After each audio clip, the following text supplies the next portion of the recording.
In this series of CRPC 1973, BNSS 2023, we'll be covering the case laws covering majority of the topics under all the sections covered, along with the previous year questions. So this series will be useful equally for all the judiciary aspirants. The first topic that we are dealing is the law of criminal procedure, that is the object of CRPC and BNSS. So under this, the first case law that we are dealing with is Shivji Singh versus Nagendra Tiwari, and the publication is AIR, and the year of publication is 2010. Rest part is used for indexing of the case in the book. In this case, the Supreme Court held that by its nomenclature, CRPC, that is BNSS, is compendium of law relating to criminal procedure. The provisions contained therein are required to be interpreted in light of recognized principles of construction that procedural laws are meant for doing substantial justice. Moving forward, the next topic is interpretation of the rules of procedure. Under this, we have a case law of Sangram Singh versus Election Tribunal. So in this case, the Supreme Court held that the rules of procedure are designed to facilitate justice and further its ends.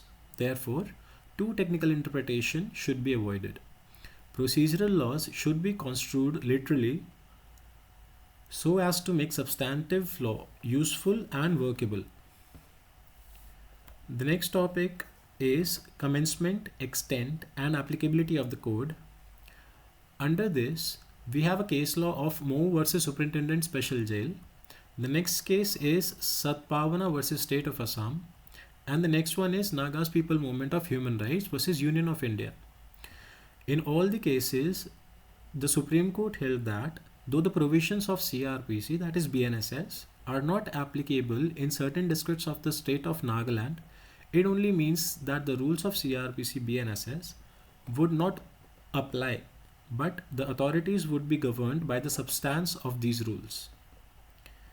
Moving forward, we have another case law, that is CBI versus State of Rajasthan. In this case, the Supreme Court held that Foreign Exchange Regulation Act 1973 is a special law. It contains provisions for investigation, inquiry, search, seizure, trial, etc. Therefore, in light of section 4 and 5 of CRPC and BNSS, the rules of procedure mentioned in FERA will prevail over the rules of procedure mentioned in CRPC or BNSS. Next, we have trial, and the case that we are covering is Harchand Singh versus State of Haryana. In this case, it was held that the term trial has not been defined in the code.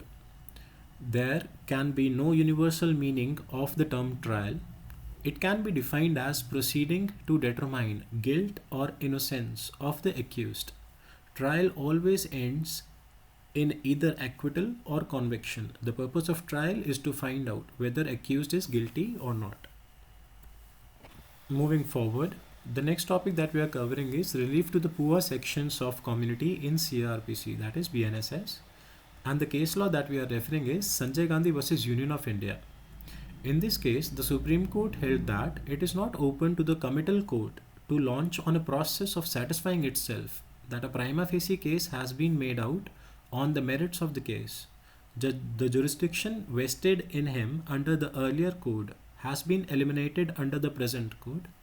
Expedition was intended by this change, and this will be defeated successfully in interpretatively. We hold that a dress rehearsal of a trial before the magistrate is in order. In our view, the narrow inspection fold, though, which the committing magistrate has to look at the case, limits him merely to ascertain whether the case, as disclosed by the police report, appears to the magistrate to show an offence solely by the court of session.